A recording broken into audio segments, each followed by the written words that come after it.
This thing takes a second or two to start up recording, so I may have started speaking earlier in some of the recordings, but nothing is missed because I just do some banter before I start. Okay, so let's look at cap and trade, which you have discussed before, where the government issues permits based on some logic, mostly looking at the emissions from the past few years and projecting into the future, determining the number of permits to be issued and the cost, sometimes given freely because they are grandfathered in. And they are considered market-based policies in terms of the tax-like incentives they create for climate action. We know that high emitters can trade emissions for permits from low emitters, so that allows the freedom of the market forces to act in that sense. There is incentives to reduce emissions there because you can sell your permits for a profit. You can even reduce your production and sell the permits for profit if the price is good enough, right? The main way they differ from a carbon tax is that a tax-like incentive is provided by cap and trade, whereas carbon tax is a direct cost. The value of permits under cap and trade is an opportunity cost, which means once you opt for it, the other options are not available for you.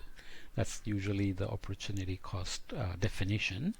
Even if the permits are given for free, the company can reduce its production to reduce its emission and sell the permits it got for a profit.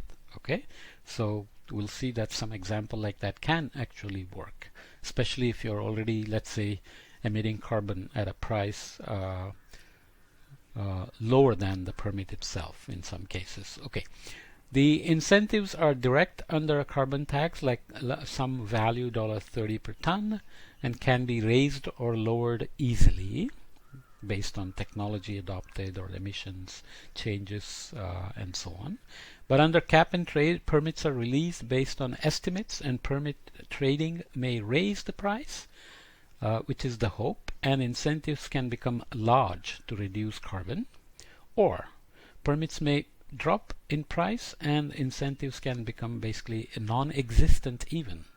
If the permit value goes well below the cost of reducing emission, then you might just pay the permit price and not bother to reduce emissions. Okay, and permit prices fluctuate independent of what's happening with global warming or the emission levels and the urgency of reducing emissions. The climate scientists are always saying it's urgent and we should have been already reducing, and these are market mechanisms that are going to work at their own pace. All right. So this is an example of the European Exchange Trade System called ETS, Carbon Price Per Ton European Trading System. And you can see it started in 2005 around here and happily went up to 30 and fluctuated between 20 and 25 and then zoomed up again. So it had a lot to do with how the economy does. Maybe some technologies coming in, maybe people's buying habits and so on. Then it crashed down to about 10, rose up again, and then basically went down to 0 somewhere in spring, summer of 2007. So here you know that the cost effectiveness of trying to reduce emissions and trading permits is gone completely. Okay. Whereas in the California system, we know that they set a floor price of $10 when they introduced it up here at $30 per ton. We have seen this before as a success story that is being emulated by other states. And it dropped, rose up again and hit, almost came down to the floor price of $10 minimum per ton of CO2 in terms of carbon tax, and the floor itself has been raised over time and the prices have gone back up over $15 per ton. This also doesn't guarantee that the rate of emission reduction is happening at pace required by science. Neither does it give you a guarantee of successive reductions in emissions each year. So as we saw before, there is emissions uncertainty involved here, but it's just over California. California is part of the global system where emissions are happening everywhere at different rates. It's getting mixed up and well mixed and long lasting. Then local uncertainties may not matter as much. Okay, so uncertainty in emissions in the cap and trade, it produces uncertainties in incentives themselves to reduce emissions, because if the permits drop to zero, then why would you pay to reduce your emission? But carbon tax produces uncertainties in emissions, as we said. For example, high electricity demand during the summer, people will just pay tax and emit more. And in nice weather, the electricity demand may drop and emissions may go down. Variability in emissions is better than variability in incentives. Incentive variability can be expensive for the economy. If the incentive to reduce emissions goes away, then you have lost your lever to incentivize industries and people to reduce their emissions. But